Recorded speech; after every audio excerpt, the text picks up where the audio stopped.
We have where the Adachi tribe, they took when Shun is no longer in the picture just to show you that these guys are pretty weak, because they didn't have that energy to come when Shun was still alive and to challenge the Minato tribe because they knew they were going to lose.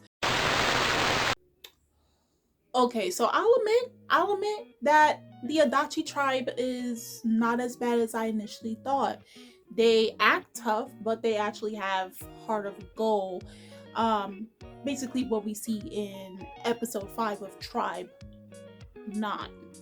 Okay, because in episode 4, when I said, they decide to pick on a weakened, disbanded Minato tribe that doesn't have their leader, their stronghold, and decide to go pick on them when, these guys are still grieving.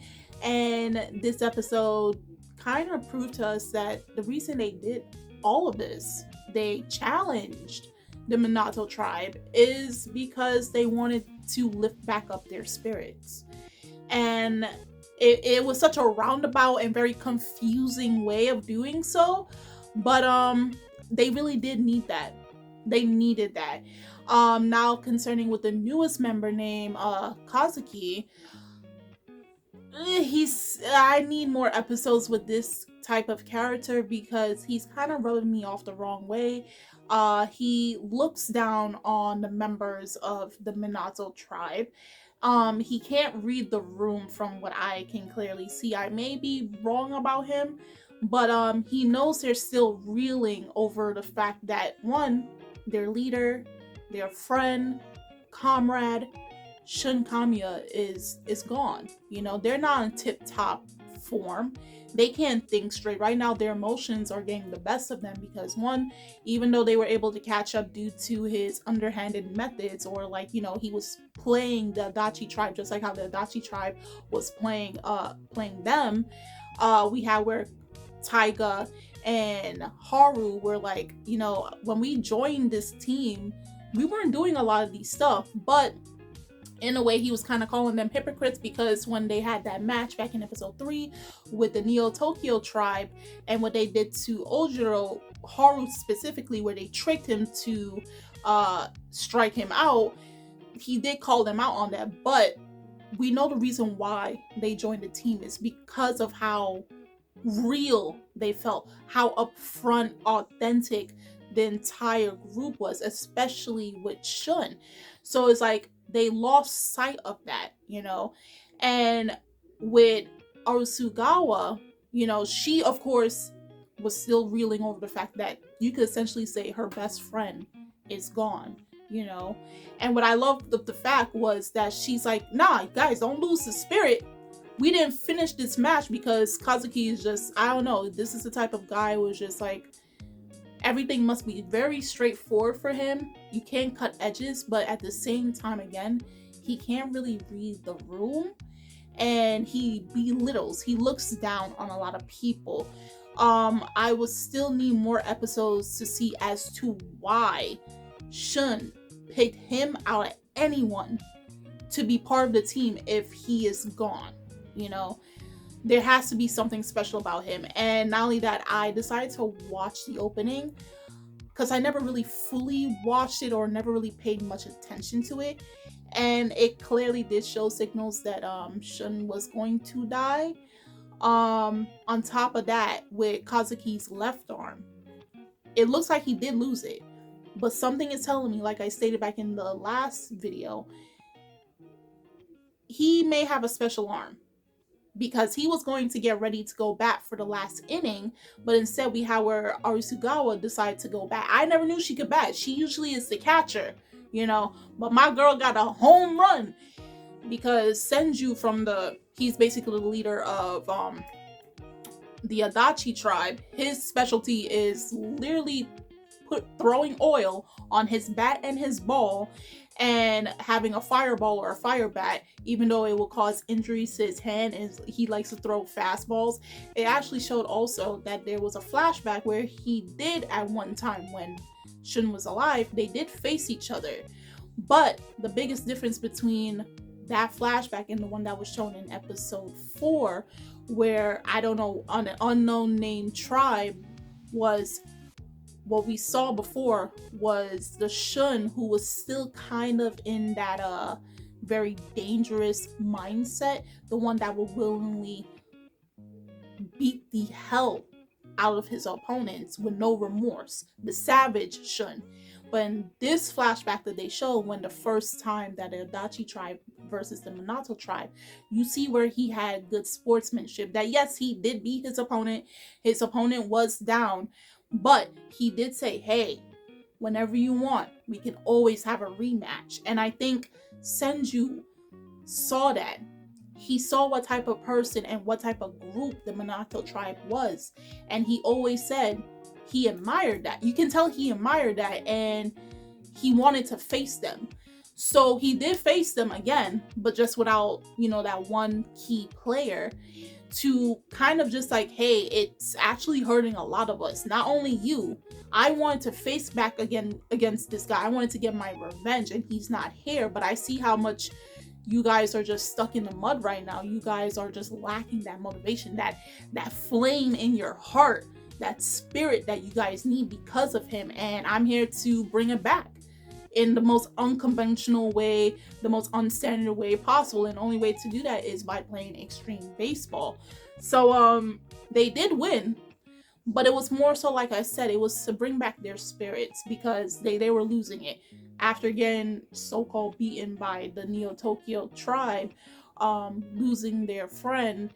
The Minato tribe, yeah, they really needed this kick-upper, and at the end, surprisingly, the Adachi tribe said, hey, since you guys won and we kind of help you, here's some cake, here's some sweets. I thought that was they're actually the first tribe that doesn't seem that bad. I would not be surprised if sometime in the future these two actually helped each other. But at the same time, when I was saying that, at the ending of the episode, the Adachi tribe is about to go and challenge the Neo-Tokyo tribe. And when we come to find out in this episode, and I think it was always obvious, but I guess in a way we needed it to be said, when you face against the Neo-Tokyo tribe, the royal family, you're lucky. Listen to the words, lucky, if you can leave out of a matchup with them with torn tendons and broken bones. What does that tell you? Anyone that matches up against them, if they don't get into that lucky category, they are dead. And the unlucky one was Shun, but he was already sick. But we had seen in episode 2 and episode 3 what happened to other tribes that they face against. Many people were, I would assume many of them were dead. Probably the very few lucky were able to walk away, but they can't play extreme baseball ever again. They walked out with broken bones, torn ligaments, torn tendons, and now the Adachi tribe, who is not that strong, even with a weakened Minato tribe, once they're together, once they can think together, form together, they're just collectively all in one mindset, and that's to win. They're still stronger at the end of the day. And then the Adachi tribe decides, hey, we're going to go face against the team that beat the Minato tribe, that caused them to disband. And I'm fearing for their future right now, because I know for one thing, they're not going to win. They're not. I fear for Senju. I fear for his crew, all of them. On the plus side of things, we have where now Arasugawa is now the new leader, the new captain of the Minato tribe, and they are reforming, because there was a catch. Ojiro did say they must disband, but he never said anything about them reforming. Now, reforming, in the sense of like they got back together, but my thing is, like I asked in episode 4 review, will they go underneath a new name? Because they can't come back as the Minato tribe. They literally can't. They're back together. They have the members and plus a new one, but they cannot go back underneath that same name. I don't believe so. But I have a feeling they're gonna keep with that because that's the most noticeable name, the most well-known name throughout Tokyo, throughout Japan.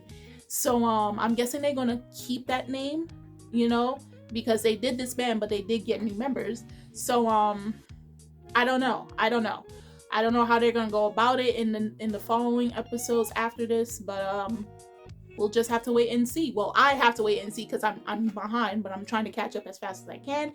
And I forgot your name, but to the person who left a comment in my episode 4 review, thank you, because I'm going to do a live reaction. I did say I was going to do it to the second to latest episode, but I'm going to start doing the live reaction on episode 6 because that's what they said it was going to start to get back a little bit spicy. So my guess is the Adachi tribe versus the Neo Tokyo tribe is happening in next episode, so I definitely have to do a live reaction for that. That live reaction is most likely going to come out after my Love of Kill, I believe it's Love of Kill episode 9 or 10 live reaction. I have to remember which episode it is again, but after this week's episode of Love of Kill, then I'm going to try to see if I can squeeze in episode 6 live reaction of Tribe 9 because I'm pretty excited and I'm guessing that's what's going to happen next episode. So let's just pray for the Adachi tribe and nothing too horrible happens to them. And welcome back the newly reformed Minato tribe plus the newest member Kazuki, but he has a lot to prove because Shun recommended him. He has a lot on his plate and to be accepted by its members. So guys, do tell me in the comment section below on your thoughts on Tribe 9 episode 5. What were some things you were able to take away from it? How do you feel about the dynamics between the Adachi tribe and the Minato tribe? What do you think? Was it fitting for Arasugawa to become the new leader, or do you have thoughts that Kazuki would have been the new leader? And what do you think about basically Haru, with him earning Shun's back? Do you think he's fit to be the person to wield this equipment? You feel me? And how much do you see him and Tiger growing throughout the rest of the season? The links are in the description box, so you guys could always check that out. And I'm Kimmy Chan of Anime Legends, and I will see you guys later. Bye!